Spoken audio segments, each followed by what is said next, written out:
u-blox actively applies technology to society in creative and innovative ways. u-blox's Paul Goth ran a 10-day workshop in Taiwan, combining electronic devices and sportswear into wearable clothing.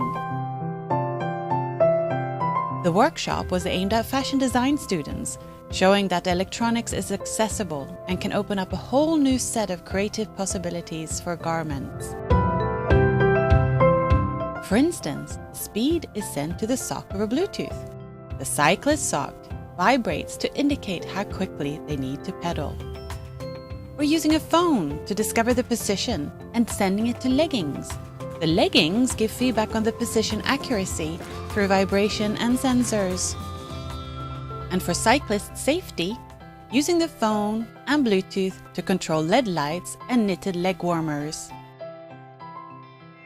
Or transferring data to a display.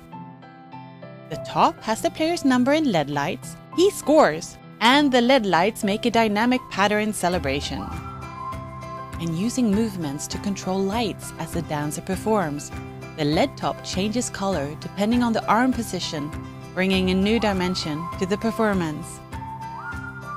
Just like technology brings a new dimension to clothing.